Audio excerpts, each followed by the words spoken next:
Assalamualaikum warahmatullahi wabarakatuh. Kami dari kelompok 3 yang beranggotakan Leoni Fadila A4 2019-0010, Aisyah Nur Fitriah A4 2019-0012, Nadia Hasan Amalia A4 2019-0013, dan yang terakhir Oktaviana Nurzalina A4 2019-0014. Kami di sini akan menyampaikan materi berupa amfibia. Pada sistema respiratorium, sistema kardiovaskular, dan sistema nervosum. Sistema respiratorium. Sistema respiratoria sarana esme dewasa dengan menggunakan pulmo dan integumentum. Pernafasan dengan pulmo, udara masuk melewati nares arteriores, lalu ke vakum nasi, lalu ke nares posteriores, berlanjut ke vakum oris, lalu ke laring. Selanjutnya ke bronkus dan pulmo. Pulmo merupakan kantung elastis. Permukaan dinding dalam terdapat lipatan yang berfungsi untuk memperluas permukaan. Bronkus sangat pendek dan tidak ada trakea. Mekanisme pernafasan pulmo diatur oleh otot-otot di daerah mandibula dan otot perut. Sebab rana tidak memiliki kostae dan diafragma. Selanjutnya, pernafasan dengan integumentum ini berlangsung terus-menerus, baik di daratan maupun di air. Hal ini berkaitan dengan sangat tipisnya kulit dan kaya akan kapilair. Merupakan kelanjutan dari arteri cutanea, cabang dari arteri pulmonalis yang membawa darah venous ke kulit. Setiap kapilair membentuk tonjolan ke permukaan samping untuk perluasan vaskularisasi, juga memungkinkan aliran air lebih lambat sehingga pertukaran gas lebih efisien. Peristiwa ini disebut vaskularisasi epitelium oleh kapilair rana. Kardiovaskular, alat-alat peredaran darah pada rana SP terdiri atas kor dan vasa. Kor terbungkus perikardium berbentuk kerucut dengan puncaknya apex cordis. Untuk mengurangi geseran antara kor dan perikardium, terdapat cairan liquor perikardii di antara kor dan perikardium. Pada kor dijumpai adanya atrium ventricle, truncus arteriosus, dan sinus venosus. Ada dua buah atrium, yaitu dextrum dan sinistrum. Keduanya dipisahkan sekat yang disebut septum atriorum. Yang kedua ada ventricle, sebuah terletak di caudal atrium, berwarna lebih muda dari atrium. Ventricle dan atrium dipisahkan oleh sekat yang disebut septum atrioventriculorum. Lalu ada apex cordis, bagian ujung kor berbentuk runcing dan menghadap ke dorsal. Pada septum atrioventriculorum dilengkapi dengan klep disebut valvula atrioventriculare yang berguna untuk menjaga darah agar tidak mengalir kembali ke atrium. Lalu ada truncus arteriosus, merupakan pangkal dari arteri yang keluar dari kor, tampak dari ventral keluar menuju ventricle ke kranial. Pangkal truncus arteriosus yang terdekat dengan kor disebut conus arteriosus atau bulbus cordis. Sedangkan sinus venosus merupakan kantung berdinding tipis, tampak dari sebelah dorsal kor, bentuknya seperti segitiga yang menampung darah dari 3 pembuluh darah besar yang akan masuk ke atrium dextrum. Vasa yang terdiri dari arteria dan vena, antara lain arteria dari truncus arteriosus terdapat cabang ke kanan dan ke kiri, dan kemudian masing-masing bercabang 3 lagi menjadi arteri carotis communis di kranial, arcus aortae di tengah, dan arteri pulmonalis di caudal.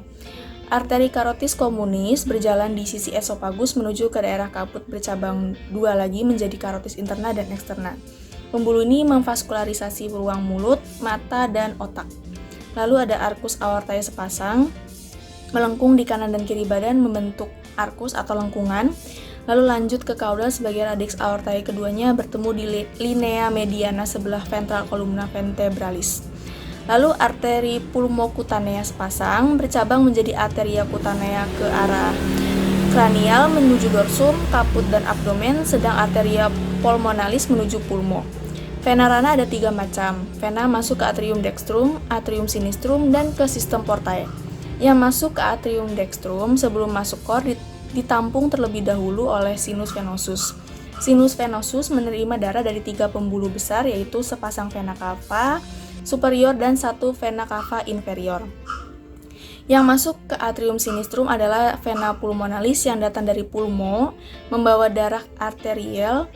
Lalu yang masuk ke dalam sistem Portae yaitu adalah sistem yang terdiri dari venae sebelum masuk ke core singgah dulu pada organ lain, membentuk anyaman venulae, kemudian keluar lagi sebagai vena baru dan akhirnya masuk core pada rana. Kita kenal ada dua macam sistem Portae, yaitu sistem Portae hepatis yang menerima darah dari vena abdominalis berjalan mengikuti linea alba atau garis tengah di ventral abdomen, berasal dari alat pencernaan. Sistem Portae renalis menerima darah dari vena iliaca communis dan vena dorsolumbalis.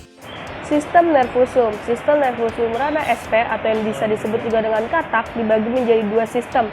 Yang pertama ada nervusum sentral yang terdiri dari encephalon dan medulla spinalis. Yang kedua ada sistem nervusum pericium yang terdiri dari nervis carnalis dan nervis spinalis. Encephalon tersimpan dan dilindungi tulang-tulang kepala, karnium, dan terbungkus oleh 3 lapisan selaput otak, antara lain. Yang pertama ada endorachis yang menempel langsung pada karnium. Yang kedua ada durameter terpisah dengan endonarchis oleh ruang spatium epidural. Yang ketiga ada pirameter yang terpisah dari durameter oleh ruangan spatium subdural. Yang kemudian pirameter menempel langsung pada jaringan otak. Di dalam spatia tadi terdapat cairan liquor Krebs spinalis warnanya hampir sama dengan cairan limfa. Pada saat stadium embrio encephalon tersusun atas 3 bagian pokok, antara lain yang pertama ada porosencephalon, kemudian menjadi telesencephalon dan desencephalon. Yang kedua ada mesencephalon dan yang ketiga ada rhombobencephalon, kemudian menjadi mentencephalon dan mielincephalon. Encephalon rana facies dorsolaterales akan tampak. Yang pertama ada lobus orbicularis yang berasal dari telesencephalon. Di sebelah karnial, masing-masing lobus mengeluarkan nervus orbicularis menuju ke alat pembau. Yang kedua ada hemispherium calimbri sepasang di sebelah caudal lobi olfactory yang berasal dari diencephalon. Kedua lobi dihubungkan oleh commissura anterior, dan di sebelah caudalnya terdapat epiphysis, glandula pineal. Yang ketiga ada mesencophalon sepasang. Bagian dari mesencophalon yang menjadi pusat nervus opticus disebut lobus opticus. Yang keempat ada cerebellum yang berasal dari bagian dorsal mesencephalon dan sangat sempit. Yang kelima ada medulla oblongata berasal dari bagian ventral mesencephalon dan mielincephalon. Di sebelah kranial tampak adanya lekukan dinamakan fossa rhomboidea yang tertutup selaput tipis dengan kapiler-kapiler darah. Encephalopathia facies spatialis akan terlihat, lobi olfactory, hemispherium cervi, chiasma nervi opticii sebagai persilangan dan nervi opticii terletak di sebelah caudal dari hemispherium cerebri. Tuber cinereum merupakan bagian yang menonjol di sebelah caudal, chiasma tadi. Pada bagian ini terdapat infundibulum sebagai tangkai hipofisis. Cauda cerebri, tonjolan sepasang di sebelah lateral tuber cinereum. Pada basis opticus menghubungkan hemispherium cerebri dengan medulla oblongata. Medulla spinalis merupakan kelanjutan dari medulla oblongata, berjalan di dalam canalis medullaris dari columna vertebralis. Di caudal ia berakhir sebagai benang tipis dinamakan filum terminale yang sudah tidak mengandung elemen-elemen saraf. Filum ini terdapat di vertebra paling caudal dinamakan urostyle. Sistem nervosum perifericum. Yang pertama, nervi cranial. Ada 10 pasang berpusat pada encephalon. 2. Nervis spinalis. Ada 10 pasang berpusat pada medulla spinalis, keluar dari kanan kiri vertebra. Nervis spinalis nomor 1 keluar di antara vertebra 1 dan 2. Nomor 2 keluar antara vertebra 2 dan 3, dan begitu untuk seterusnya. Nervis spinalis 1, 2, 3 membentuk anyaman dinamakan plexus branchialis dari plexus branchialis. Keluar nervus branchialis menuju ke ekstremitas anterior.